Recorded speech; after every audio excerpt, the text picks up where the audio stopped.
On Christmas Day, I was excitedly preparing to visit my son when I received a text that made my heart skip a beat. Old man, don't come here. I don't need you. Most fathers would feel hurt, maybe angry. They'd stay home. But I'm not like most fathers. I felt something was wrong. When I arrived at his house, inside was a wild party, but no sign of my son. I walked around the house and discovered something that haunts me to this day. My son was... Thank you for being here. Tell me in the comments, where are you right now and what time is it there? Have you ever received a message from family that felt wrong?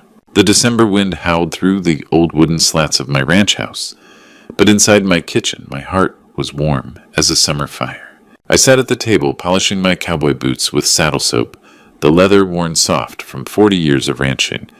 These weren't just any boots.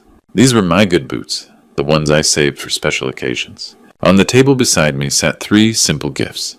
A bottle of whiskey I'd aged myself for 5 years, a jar of homemade beef jerky, and a hand-knitted scarf for my daughter-in-law, though I knew Brooke probably wouldn't wear something this plain. 6 months ago, Owen had driven down from Tucson just to see me. I remember how he'd grinned, throwing his arm around my shoulders. Dad, this Christmas you have to come up. I'm smoking the best brisket in Arizona, getting the biggest tree in the whole neighborhood. That promise kept me going through 6 months of lonely dinners and silent evenings.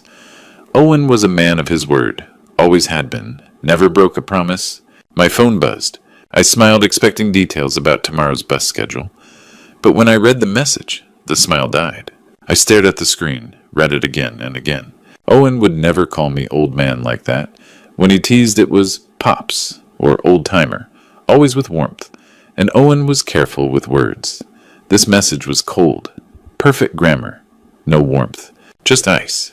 Something was wrong. I called him. Voicemail. Called again.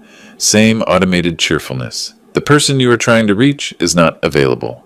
My gut twisted. That feeling, the one that kept me alive through bad storms and worse men, was screaming. I dialed Brooke. The phone rang forever before she picked up. Hello, Dad, is that you? Her voice was wrong, shaky, breathless. Brooke, where's Owen? He sent this message saying not to come, but I'm ready to head to the station.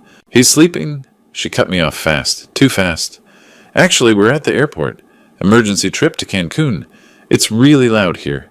Owen's exhausted. Please don't come. Lies. Every word was a lie. Because behind her voice, I didn't hear an airport.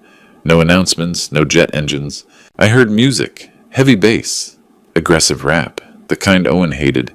He'd told me once, Dad, that music glorifies violence. Never in my house. And then I heard it. A man's voice, rough and amused. Hang up. Tell that old fool to get lost. The line went dead. I stood there gripping the phone until my knuckles turned white. Blood pounded in my temples. A normal father might accept it. Might pack away the gifts and spend Christmas alone nursing hurt feelings. But I'm not a normal father. I've lived 70 years on this Arizona land. Survived rattlesnakes and mountain lions and men meaner than both. I can smell danger, clear as gunpowder. They say when you get old, everything fades. Eyes blur, hearing goes, hands slow.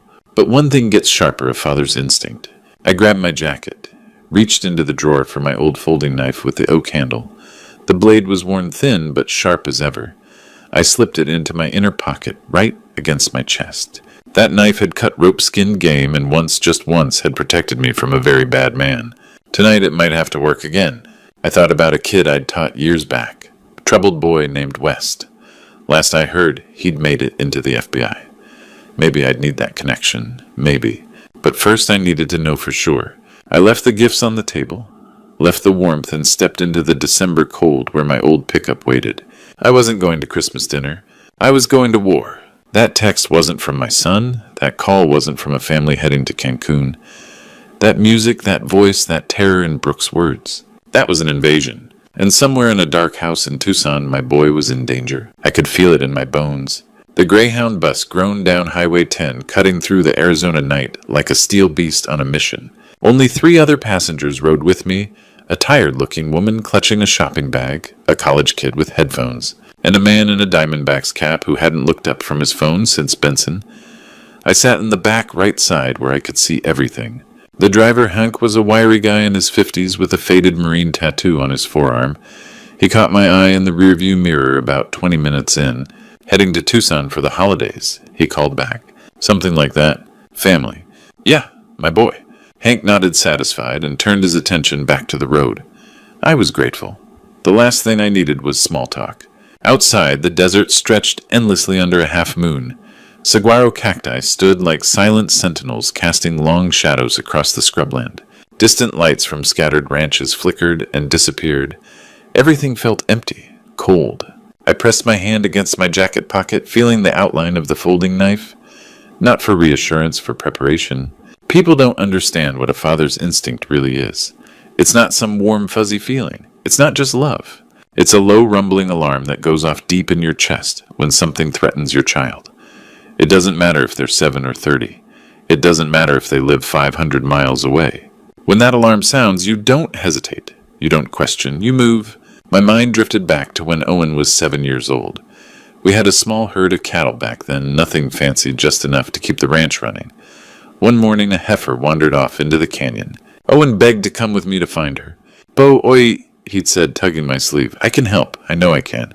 He was small for his age, skinny with that mop of dark hair always falling in his eyes. But I saw the determination there, the loyalty, so I took him. We spent 4 hours tracking that heifer through rough terrain. Owen never complained once. When we finally found her caught in a thicket, he scrambled down without waiting, tore his jacket on the thorns, and soothed her until I could pull her free. On the walk back, he looked up at me, grinning through the dirt and scratches. "We're a good team, right, Bo?" "The best, son, the best." That memory hit me harder than I expected.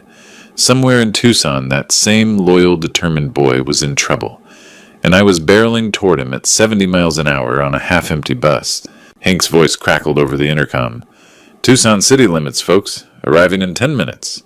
Through the windshield, I saw the glow of the city spreading across the horizon, streetlights, Christmas decorations strung across palm trees, the neon signs of late-night diners. It should have looked welcoming. It didn't. The bus slowed as we entered the outskirts. A mariachi band played from an open-air restaurant. Families walked arm in arm under strings of colorful lights. Somewhere people were celebrating. I wasn't. When the bus pulled into the station at midnight, I was the first one off. My boots hit the pavement hard. The December air was sharp and cold against my face. I stood there for a moment, staring into the dark streets beyond the station lights, my hand instinctively moving to the pocket where the knife rested. This wasn't a reunion, this was war, and I was ready. The taxi, a beat-up Camry, smelling like stale coffee, pulled away from the Greyhound station. The driver, Rex, was a middle-aged guy with a graying ponytail. He didn't ask questions. I didn't offer explanations. South Tucson," I said, "near the fairgrounds." Rex grunted and punched the address into his GPS.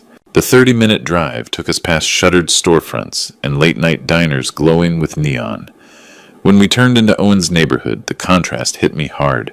Every house blazed with Christmas lights, inflatable Santas, multicolored strings wrapped around palm trees, wreaths on every door, every house except one. "Owen's?" This at Rex asked. "Yeah."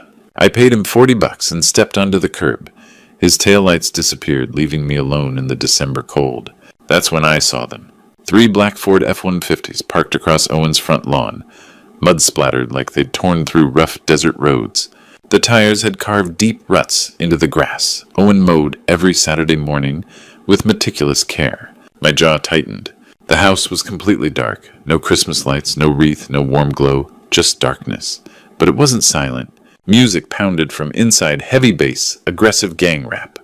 Owen's voice echoed in my memory. "Bo, that music's poison. I'll never let it in my house." Yet here it was, blasting. I moved toward the house, keeping to the shadows of the oak tree. When I reached the front window, I crouched and peered through a gap in the curtains. The living room was bright. On Owen's Italian leather sofa, the one he'd saved 2 years to buy, sat a heavy-set man in his 60s, with a bloated red face. He drank straight from a bottle of expensive whiskey, one from Owen's collection. Beside him, a woman with overdone makeup laughed, flicking cigarette ash onto Owen's white wool rug. But the younger man caught my attention. 30s, shaved head, thick gold chain. He wore a sleeveless shirt showing off a massive scorpion tattoo crawling from his bicep to his collarbone.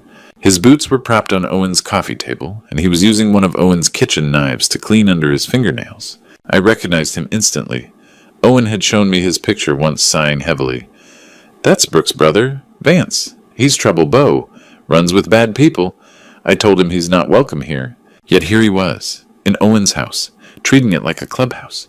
My hands curled into fists. If they were here partying, drinking, destroying my son's home, then where was Owen?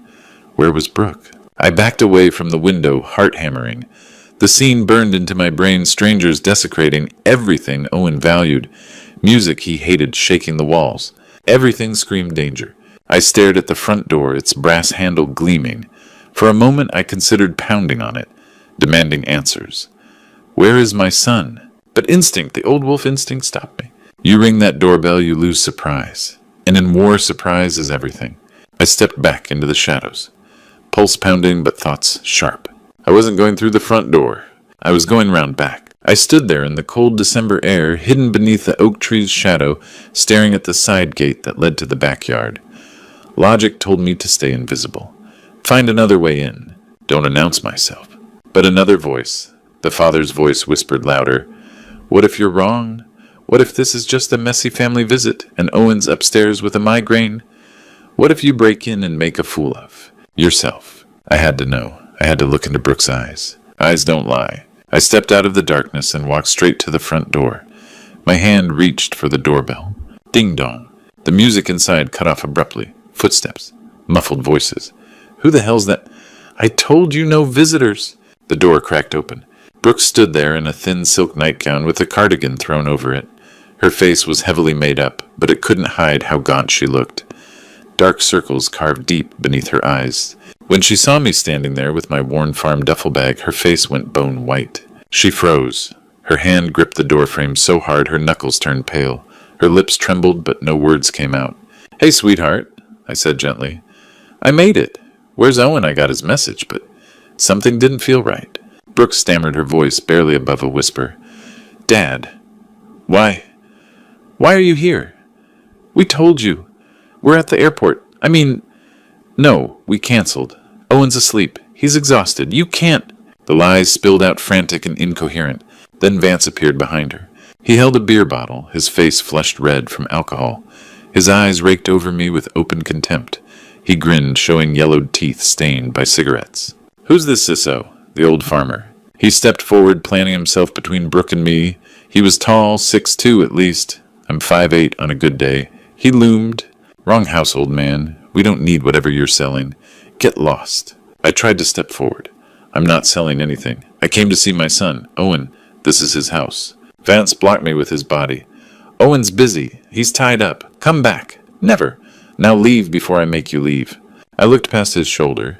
Wade and Lynn watched from the living room, amused like this was dinner theater. I looked at Brooke, caught her eye. She wouldn't meet my gaze. But when her thin cardigan sleeve shifted, I saw a bruise on her wrist. Dark purple, shaped like fingerprints. Someone had grabbed her, hard. Brooke, honey, I said carefully, just let me see Owen for 1 minute. I drove all the way from... Brooke cut me off, tears beginning to spill. Dad, please go, please. Owen's fine. Tomorrow he'll call you. Just go. Her voice cracked with desperation. Before I could respond, Vance slammed the door in my face. Boom. The deadbolt clicked. Clack. I stood there on the concrete porch, staring at the closed door. The music started up again inside, louder now, like they were mocking me. My reflection stared back from the small window, an old man, 70 years of hard living etched into his face, holding a worn duffel bag full of homemade gifts. I looked pathetic, defeated. That's what they thought. That's what they wanted. But they didn't know me. They didn't know about the bruise I'd seen on Brooke's wrist.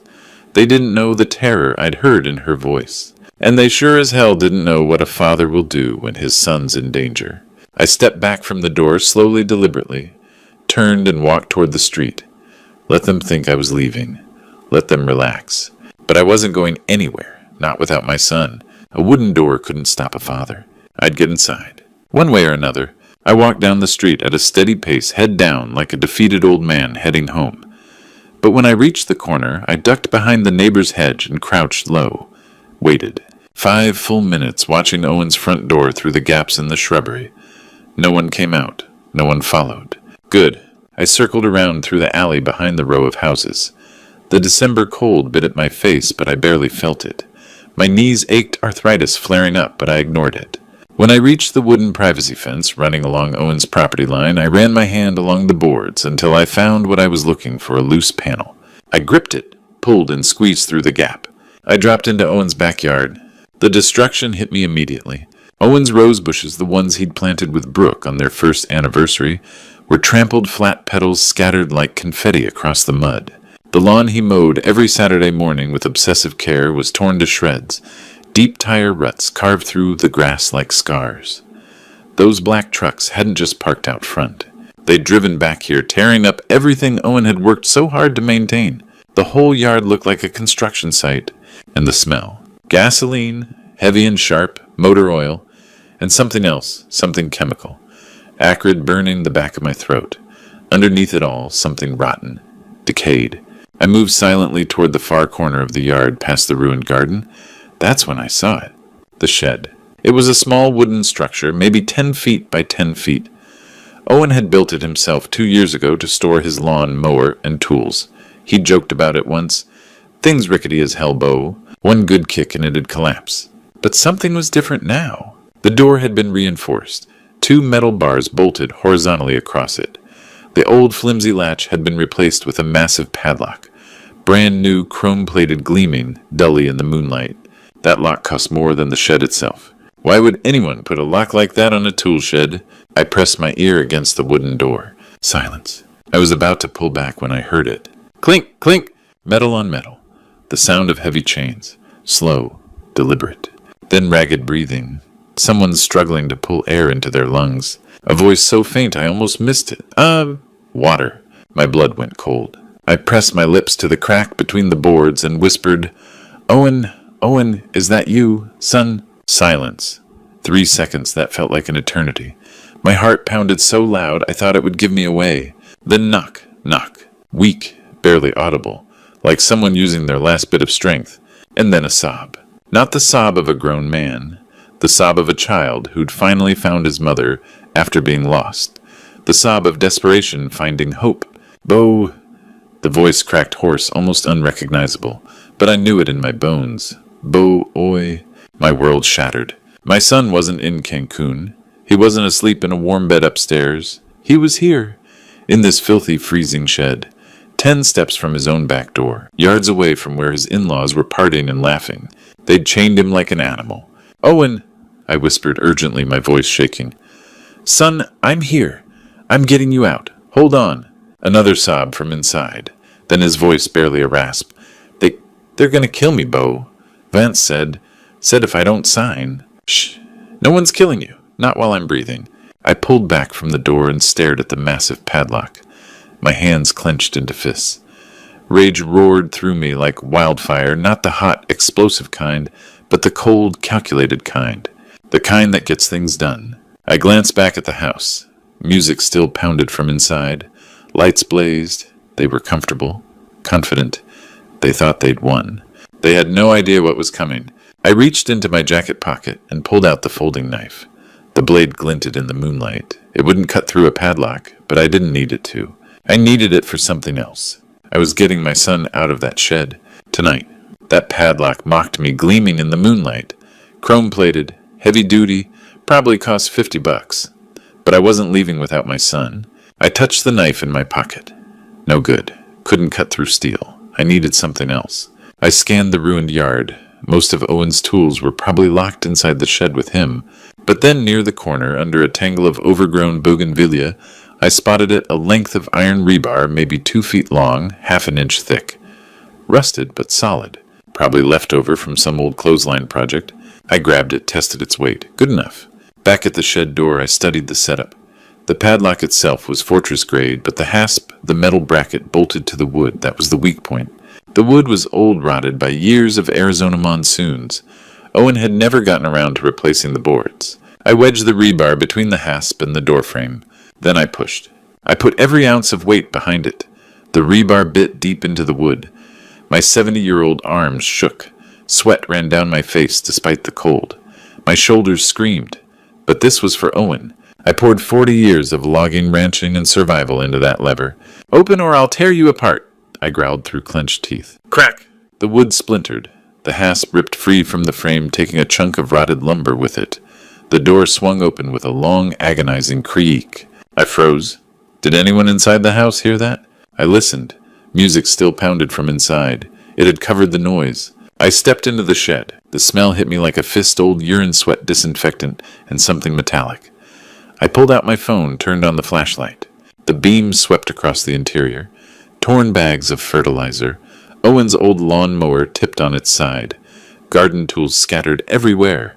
Then the light stopped in the corner. And there he was, my son. Owen was curled on the cold cement floor, wearing nothing but boxer shorts in the December cold. His hands were bound behind his back to a wooden post with coarse rope. But worse, so much worse, was his right leg. A thick iron chain, the kind used for vicious dogs, clamped around his ankle. The other end was bolted deep into the concrete. His leg was swollen purple-black, twisted at an angle that made my stomach lurch. Owen squinted into the flashlight, his head lifting slowly. When he recognized me, his one good eye went wide. But it wasn't relief. It was horror. "Oh, Bo," his voice cracked with panic. "Turn off the light, run. You can't be here. Vance has a gun. He'll kill you." I didn't listen. I couldn't. I dropped to my knees on that freezing floor and pulled his face into my hands. Hot tears streamed down my cheeks, falling onto his bruised skin. "My God, son," I whispered, "what have they done to you?" Owen shook his head frantically, still trying to push me away. "Bo, please. He checks on me. He'll come. You have to—" "I'm not leaving you." My voice came out harder than I intended. I wiped my eyes, forced myself to focus. "How long do we have?" "I don't know. 10 minutes, 20, Bo. He has a shotgun. He said if I scream, he'll—" "He's not doing anything." I grabbed the rope binding his wrists and started working the knots. My fingers were stiff, clumsy with cold and rage. "We're getting you out. Right now. The chain—" "I'll handle it." Owen's breath hitched. Fresh tears rolled down his face. "I'm sorry, Bo. I'm so sorry. I should have listened. I should have—" "Shh. Save your strength." The rope finally gave way. Owen's hands came free, and he immediately tried to move his leg. He gasped, bit down hard on his lip to keep from screaming. "Don't move it," I said. "That ankle's badly injured. We need to get the chain off first." I examined the bolt, anchoring the chain to the floor. Industrial strength. Probably drilled in with a masonry bit. I'd need tools I didn't have. But the chain itself, the links were thick but old, rusted in places. I grabbed the rebar I'd used on the door. "This is going to be loud," I said. Owen nodded, jaw tight. I wedged the rebar under one of the chain links and twisted with everything I had. "I'm not going anywhere," I said flatly. "No one's killing anyone. I'm getting you out of this hell." I pulled off my thick jacket and draped it over Owen's shaking shoulders. When I brushed against his leg, he gasped, biting down hard to keep from screaming. "What?" I demanded.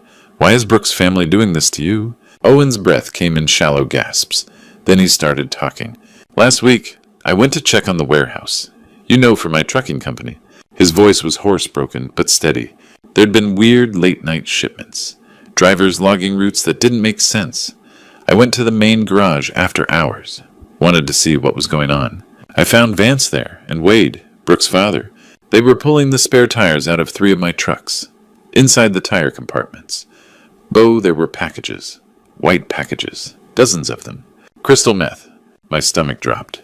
I yelled. Told them I was calling the cops. I reached for my phone. Owen's voice cracked. "Wade, he grabbed a tire iron. I didn't see him coming. He hit me from behind. I blacked out." He paused, swallowed hard. "When I woke up, I was here. Tied up. Vance was standing over me with a baseball bat. He was smiling. Said, like, calling the cops, huh? Let me teach you about minding your own business." Owen's eyes squeezed shut. Then he swung it at my leg. Bo, the pain, I passed out. Woke up from the pain. Passed out again. They took my phone. Made me unlock it. Wade threatened, "Unlock it or I shoot Brooke right here." Vance had a gun to her head. I had no choice. "Vance used my phone to send that text to you, telling you to stay away." "And Brooke?" I asked quietly. Owen's face crumpled.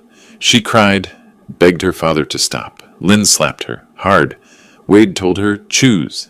The good life with us or your whole family goes to prison." His voice dropped to a whisper. She chose them, Bo." She stopped crying, went quiet, left me here.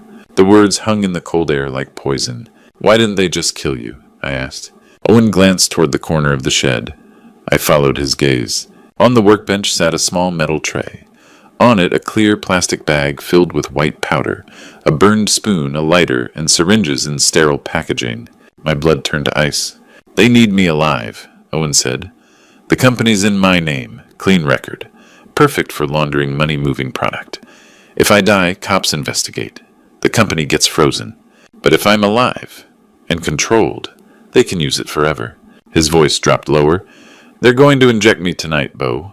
Vance said it's my Christmas present. Said he'll turn me into an addict. Hook me on it. Once I'm addicted, I'll do anything for the next hit. And my word to the police worthless. Paranoid junkie accusing his decent in-laws. That's what they'll say." I stared at him. An engineer. A businessman. A healthy, intelligent, honest man who'd built a company from nothing. And they wanted to make him a slave. Not kill him, that would be mercy. They wanted to break him, own him, use him. The plan wasn't just evil. It was perfectly sickeningly efficient. Murder leaves a body. But destroy someone's mind, make them a slave to poison, and you can control them forever. "No," I said. My voice was cold hard as Arizona bedrock. I stood, looked at those syringes, looked at the chain around my son's ankle. "There won't be any injection. No one's turning you into an addict. Not tonight, not ever." Owen looked up at me, tears streaming down his dirty face. "Bo, they'll kill you." I touched the knife in my pocket. "Let them try." Click! The shed latch rattled. Heavy footsteps crunched through dry grass outside. Vance was coming. His voice drifted through the night, drunk and off-key. "Merry Christmas to my favorite brother-in-law." Bottles clinked. He was carrying something. Owen whispered urgently, "Hide behind the fertilizer bags." I glanced at the bags, then back at the door. "If I hide, he'll inject you," I said quietly. "I won't let that happen." The door creaked open. Vance stumbled inside, silhouetted against the faint moonlight. He didn't bother turning on a light, too confident, too drunk. Beer bottle in his left hand, handgun in his right, held loosely. "All right, buddy, time for your medicine. Ready to fly." He swayed slightly as he walked toward Owen 5 steps into the shed. He tilted his head back to take a swig from the bottle. That moment, throat, exposed guard down. I swung the rebar at his gun hand. Crack! Direct hit to the wrist. Vance screamed. The gun flew from his grip, skittering across the cement floor into the shadows. He spun around. "What the—" Saw the old man holding the rebar. Rage flooded his face. He hurled the beer bottle at my head. I ducked. The bottle smashed against the wooden post behind me, glass exploding. I swung again, aiming for his knee. But Vance lurched backward drunk, but still had fighting reflexes. The rebar only grazed his thigh. He charged. Like a bull. 6'2", 220 pounds of muscle and fury. He slammed into me, full force. We crashed into the stack of fertilizer bags. My back hit hard, pain lanced through my spine. The rebar flew from my hand. Vance landed on top of me, pinned me down, his hands clamped around my throat. Thick fingers squeezed tight. "Old man, I'm gonna kill you." I couldn't breathe. My vision started tunneling, darkness creeping in from the edges. Owen screamed, "Bow, no!" He yanked uselessly at his chain. My right hand fumbled into my inside jacket pocket. Fingers found the oak handle.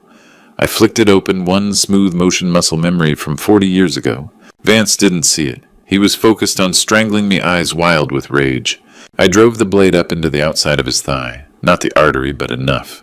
Vance's scream was pure shock. He released my throat, instantly clutching his leg, rolled off me.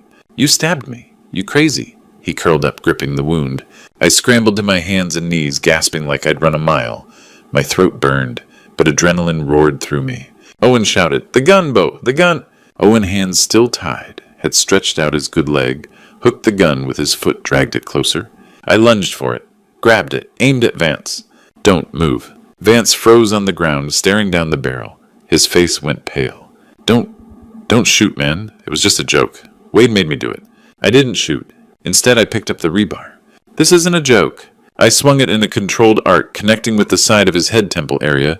Not a killing blow. Just enough. Thud. Vance's eyes rolled back. His body went limp, unconscious. "Done!" I gasped, to Owen breathing like I'd just sprinted a mile. My hands shook. My throat throbbed where Vance's fingers had nearly crushed my windpipe. But he was down, out cold. "Let's go, son." But there was no time to celebrate this small victory. From inside the house, the music suddenly cut off. Silence for 2 seconds. Then shouting. "What was that?" Lynn's shrill voice. "Vance, what happened?" Wade's voice boomed. Vance answered me. Thundering footsteps. I cursed under my breath. Vance's scream had been too loud. They'd heard.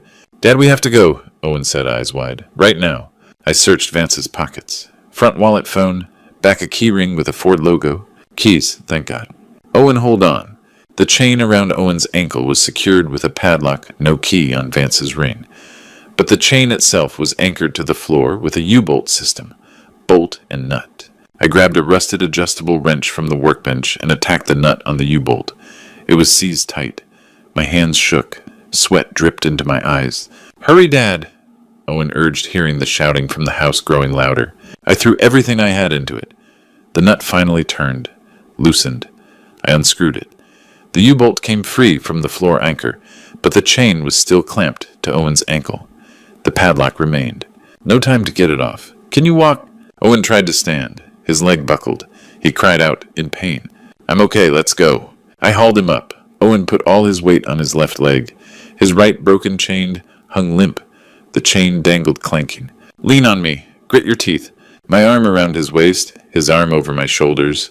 We stumbled out of the shed. Immediately, halogen floodlights blazed from the back porch, blinding us. Wade stood there with a shotgun. Lynn beside him. There, kill them. Wade, stop right there. I didn't stop. Kept moving, dragging Owen forward. Boom. The shotgun roared. Pellets tore into the ground 5 feet from us. Dirt exploded. Warning shot or bad aim? Run, I yelled. We staggered toward the side yard, using the bushes for cover.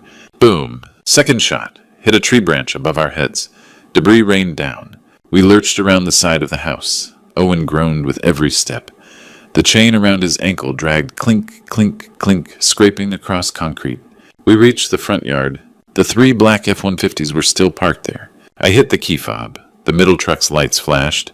Beep, beep. I half-carried Owen to the passenger side. Opened the door, practically shoved him in.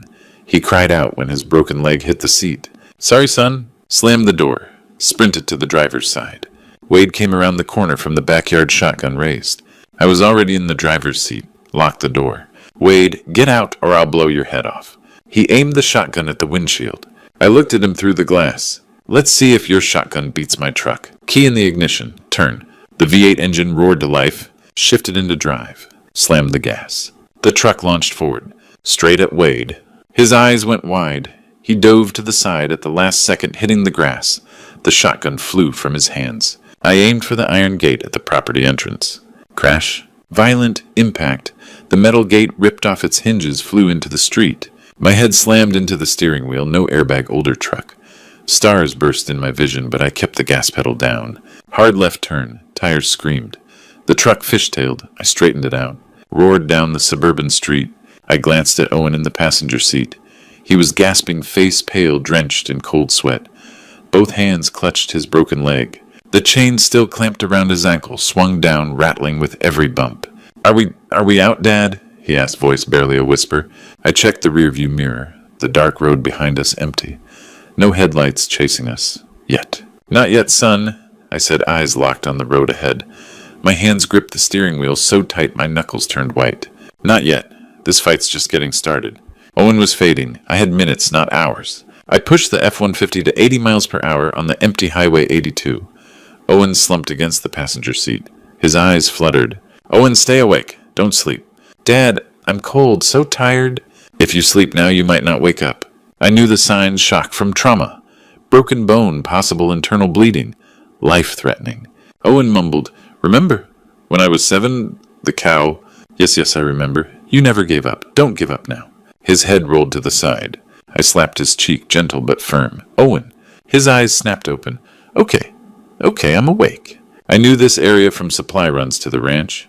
Sierra Vista Urgent Care, 30 miles from Tucson. Small clinic. Not a major hospital, too public, too many cameras. The Sterling family couldn't monitor everywhere. I saw the neon blue sign, Sierra Vista Urgent Care. 1-story building, parking lot, nearly empty in the dead of night. I jerked the truck right up to the entrance, parked crooked.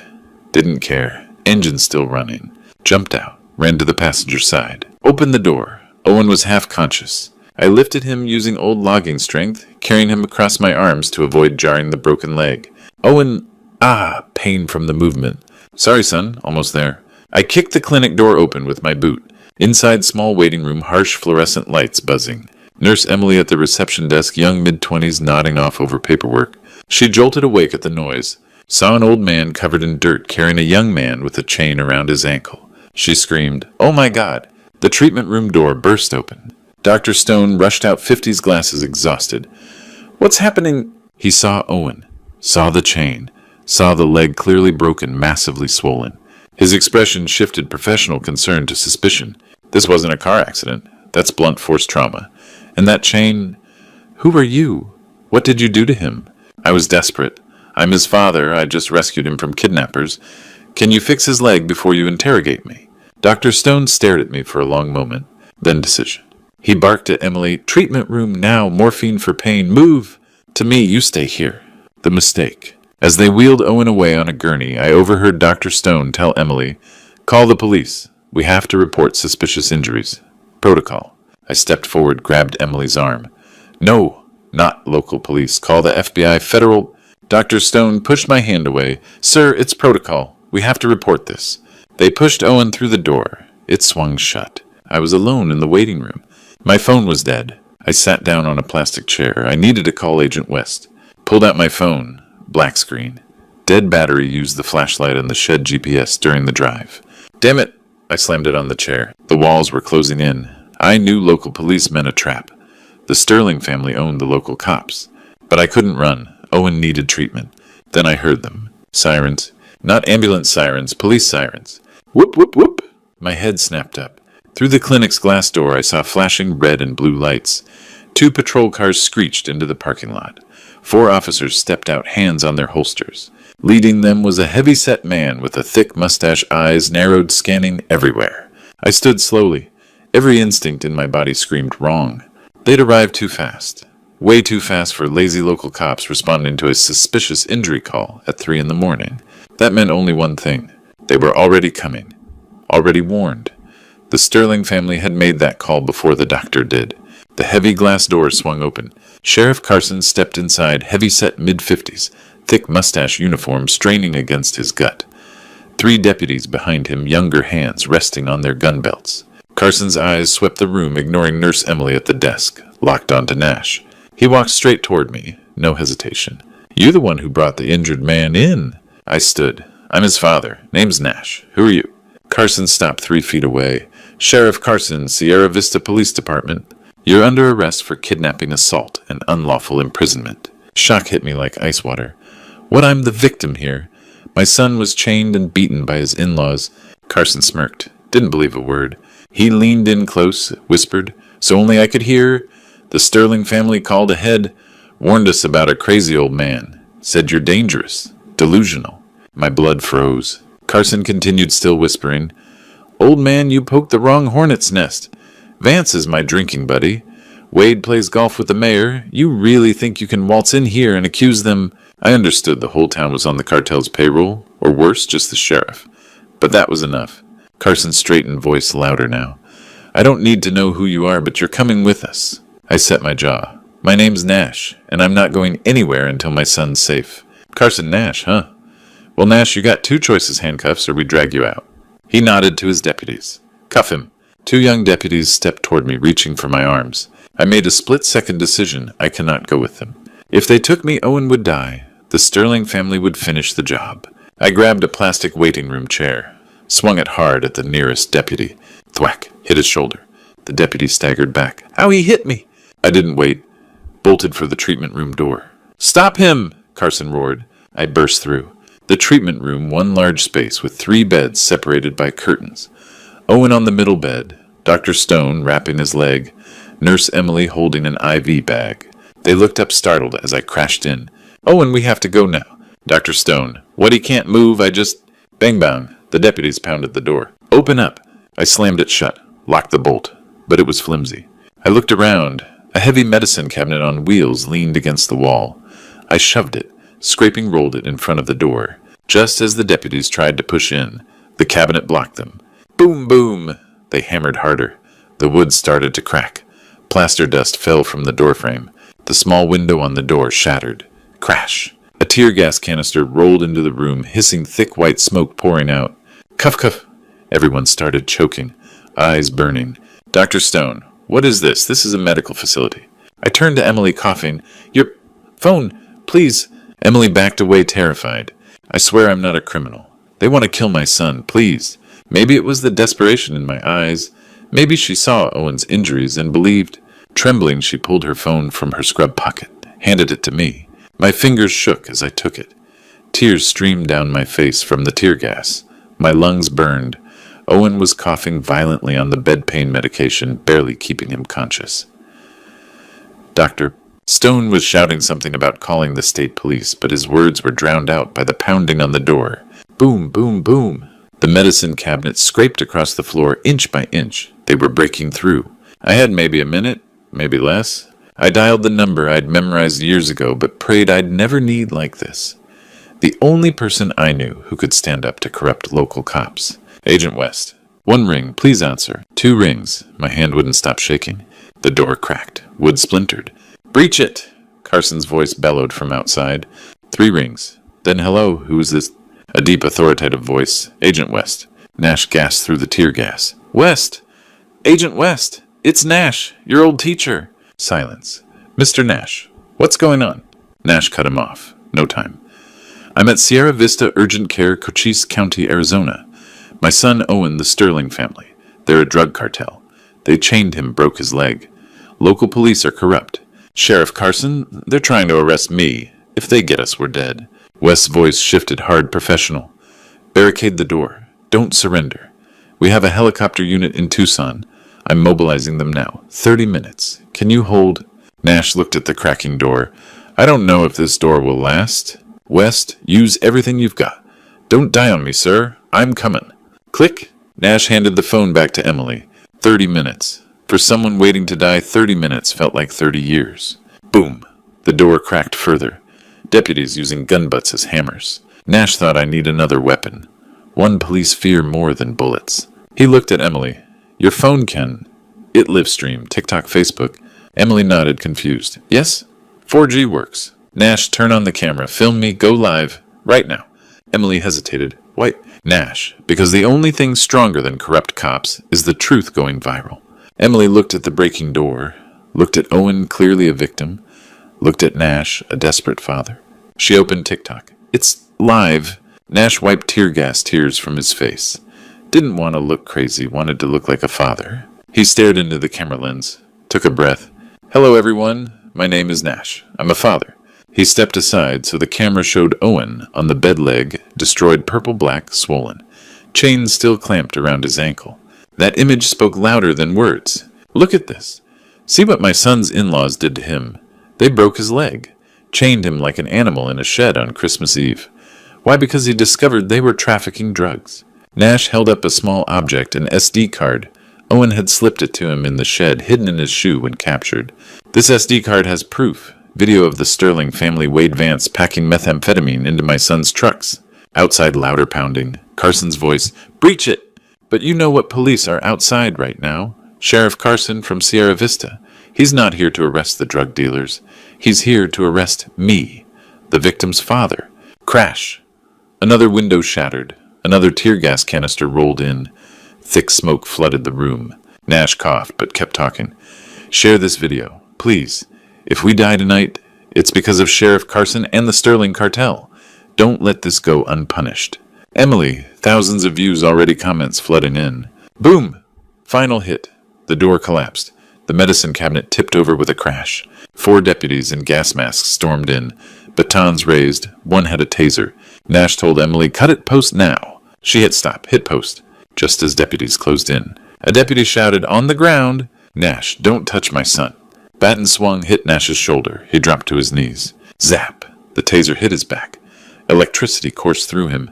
Muscles seized. He fell hard onto the cold floor. Through the haze, he glimpsed Emily's phone screen. A notification popped up. Live video posted successfully. 47,832 views. 12,389 shares. The numbers kept climbing, even as deputies surrounded him. Even as Sheriff Carson stepped through the broken doorway, baton in hand, staring down with pure hatred. Even as everything went dark. Nash smiled. Because the truth was out, and you can't kill the truth. I lay on the ground. Vision blurred, my body still twitching from the taser's aftershock. I tried reaching toward Owen's bed. Owen, I tried. Sheriff Carson stood over me, his boots on either side of my body. He raised the baton high. I told you, old man, in this town I am the law. The baton hovered ready to come down on my skull. A killing blow. I closed my eyes. Forgive me, son. Boom. Not the baton. An explosion from the clinic's main entrance. The entire front wall door blew inward breaching charge. Then footsteps, precise military. Metal rattling, gear. A voice like thunder. Federal agents, drop your weapons now. FBI stormed in. Carson froze, baton suspended midair. He turned. Through smoke and dust, FBI tactical team. 8 agents in full black tactical gear. FBI in gold letters on their vests. Assault rifles, AR-15s. Red laser dots dancing across Carson's chest and the deputies. Night vision goggles pushed up on helmets. Leading them, one man calm steady. Agent West. 6'1" fit, walking through the smoke like he owned it. No mask, didn't need one. Handgun drawn, but pointed down. Eyes locked on Carson. West spoke, voice cold and absolute. I'm only saying this once. Drop your weapons, or I consider you cartel associates, and we will open fire. Not a threat, a promise. Carson looked at his baton. Looked at 8 assault rifles aimed at him. Looked at West's face, no mercy there. Sweat beaded on his forehead despite the cold. His hand shook. Clack! The baton hit the floor. He raised his hands slowly. Knees buckled. He collapsed. Don't shoot. I was just doing my job. West, your job was protecting people, not running security for murderers. He signaled his team. Cuff them, all of them. Strip badges, confiscate weapons. Forensics are en route. FBI agents moved in. Deputies slammed face down on the floor, rough but professional. Hands wrenched behind backs. Click, click, handcuffs. Badges ripped from uniforms, guns seized. Carson, you can't do this. I'm the sheriff. West, you were a sheriff. Now you're a suspect in a federal drug trafficking investigation. Carson's face went white. West holstered his weapon, ran to me, knelt down, helped me sit up. Mr. Nash, I'm here. Are you okay? I coughed tear gas, still burning my lungs. Vision clearing. I saw West's face. Younger, but with the same determined eyes from years ago. West, you came... Of course I came. You taught me never abandon family. I gripped his arm. Owen, save Owen. West looked toward the bed where FBI paramedics were already working on Owen. Paramedic, he's stable. Serious trauma, but he'll make it. I exhaled the first real breath in hours. Tears fell. Not from tear gas. From relief. My body sagged against West. Thank you, son. West, thank you, sir, for teaching me what honor means. I was confused. 30 minutes. How did you... West FBI Tucson has a rapid response Blackhawk for border ops. We were airborne in 4 minutes.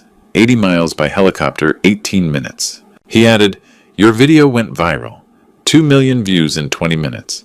The FBI director himself called me, ordered immediate mobilization.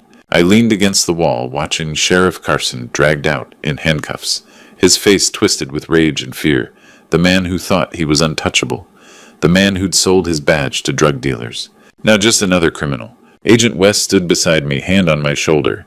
Sir, you did it. You saved your son. In that video, you just lit a firestorm. The Sterling family can't hide anymore. Every news outlet in America is running this story. I looked at Owen. FBI paramedics were carefully transferring him to a proper gurney. His eyes cracked open, found mine. He mouthed, thank you, Dad. I nodded, couldn't speak, throat choked with emotion. We'd done it. Barely, but we'd done it. Tonight justice wasn't just a pretty word. Tonight justice came with black boots and federal badges. My live video, just a few minutes long, had become the spark that burned down their entire empire. 3 days later, December 26th, Nash and Owen were in a secure wing of the Phoenix Military Hospital. Owen had undergone surgery, pin screws in his leg. The doctor said he'd walk again, but with a slight limp. Owen, morphine dazed but lucid, smiled weakly. Rather limp than not walk at all, Dad. I sat beside his bed, holding his hand. For the first time in days, safe. Armed guards stood outside the door of federal protection. Agent West visited carrying a tablet. Mr. Nash, you need to see this. He showed me the video statistics. 47 million views in 72 hours. Justice for Owen trending #1 nationwide. Hero Father #3. News coverage, CNN, Fox, ABC, all running it. The image of Owen chained was everywhere. Public outrage. This happened in America.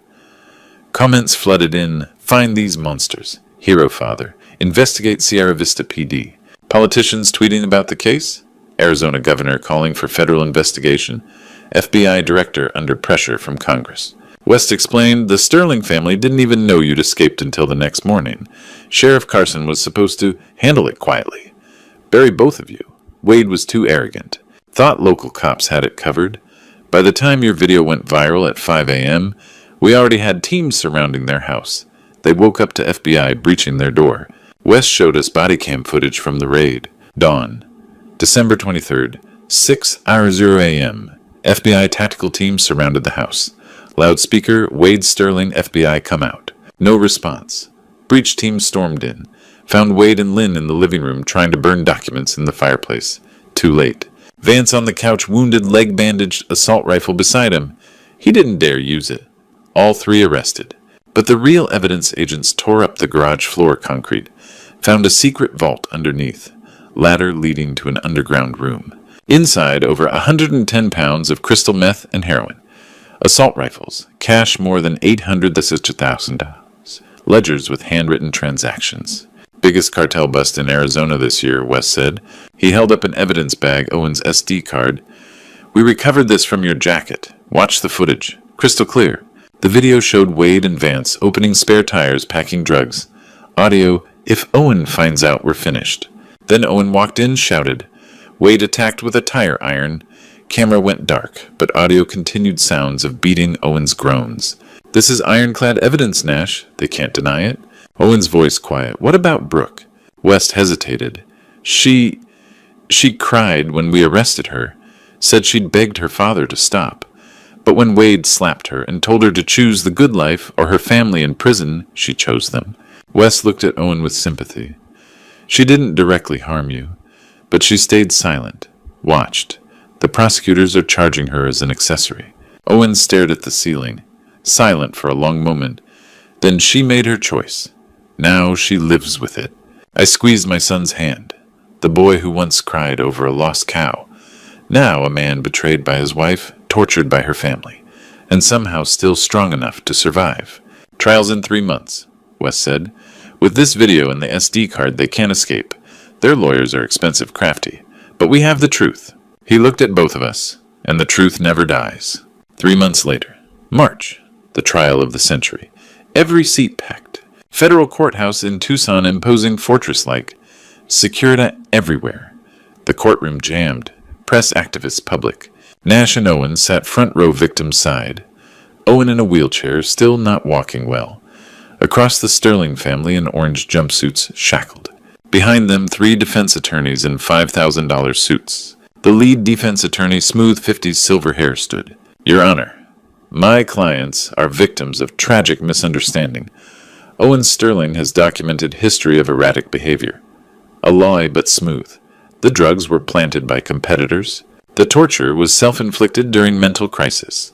The viral video cleverly edited for sympathy. We moved to dismiss all charges. Confident, logical. Nash watched Owen grip the wheelchair, armrests, knuckles, white face flushed. Nash whispered, Easy, son. Owen, he called me insane. Nash, truth is like a needle, son. Today it'll pierce their throats. The prosecutor, a woman in her 40s, sharp stood. Your Honor, the defense is right. Videos can be edited. That's why we're not relying solely on the viral video.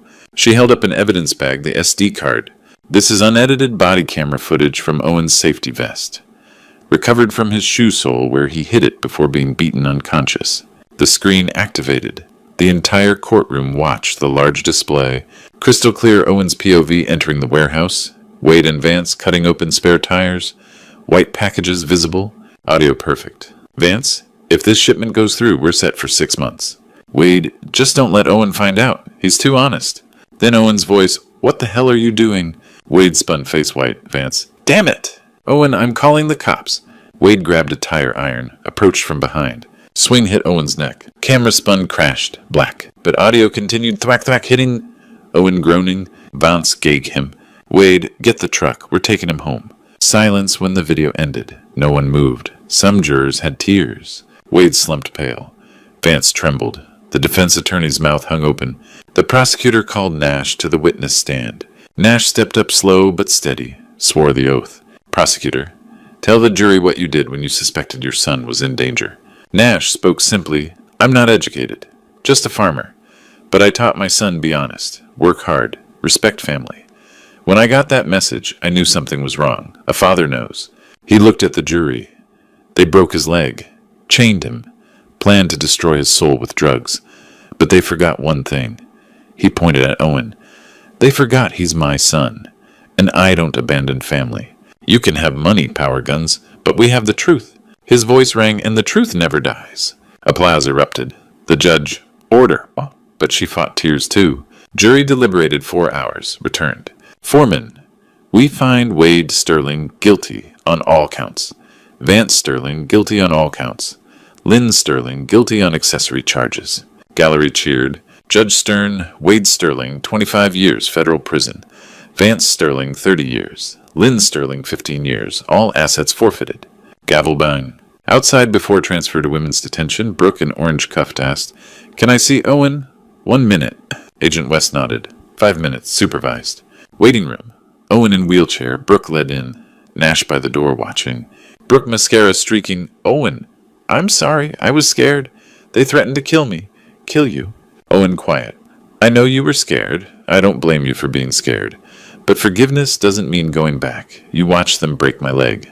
You stayed silent when your father hit me with that tire iron. That silence hurt more than the beatings. I need someone who stands with me in the storm, not behind my enemies. Owen turned his wheelchair. Goodbye, Brooke. I hope you find peace. But not with me. Brooke collapsed sobbing, remorse too late. I pushed Owen's wheelchair into Arizona spring sunshine, warm golden. Desert wildflowers blooming, life renewing. Owen was silent as we rolled down the ramp. Then, did I do the right thing, Dad? I stopped, knelt to eye level. Son forgiving her. That's strength. Walking away, that's wisdom. You did both. I'm proud of you. He nodded, took a shaky breath. But it still hurts, Dad. I know. But that wound will heal too. And when it does, you'll be stronger than you ever imagined. 3 months after the trial. June. Winter long past. And on my old ranch, the smell of smoked brisket warmed the evening air. My backyard. Summer evening, 7 p.m. The sun set over desert hills, sky painted orange and purple. A large fire pit ringed with stones. Mesquite wood crackled. Brisket on the grill, not goat, but proper American BBQ. Slow smoked for 14 hours. The smell smoked meat, BBQ sauce, desert sage. Owen stood by the grill with crutches, no wheelchair anymore, but still needed support. He flipped the meat face lit by firelight, smiling. The first real smile in months. A scar on his forehead from Wade's tire iron attack, but his eyes clear, full of life. Owen called out, It's done, old man, get the whiskey. I sat on the porch watching, smiled. Don't call me old man, your fake text said that. Owen laughed. Sorry, I mean, Dad esteemed father bring the liquor. I stood, went inside, returned with the aged whiskey, the very bottle I'd prepared for Christmas 6 months ago. Dusted it off. Been saving this for the right moment. A pickup truck rumbled up the dirt driveway. Agent West, civilian clothes, jeans and t-shirt. He'd driven from Phoenix 2.5 hours just for this. Mr. Nash Owen. They hugged carefully, Owen still healing. West, sorry I'm late, traffic on Highway 10. I said, You're right on time, son. 3 men around the fire. We sat on wooden chairs, plates loaded with brisket, cornbread, coleslaw. Firelight danced on our faces. Stars began appearing. Arizona night sky, brilliant. Toast time. I poured 3 glasses of whiskey. Raised mine to coming home. West to justice. Owen to being alive. Cheers. We clinked glasses, drank. The whiskey burned warm down our throats. We sat in comfortable silence.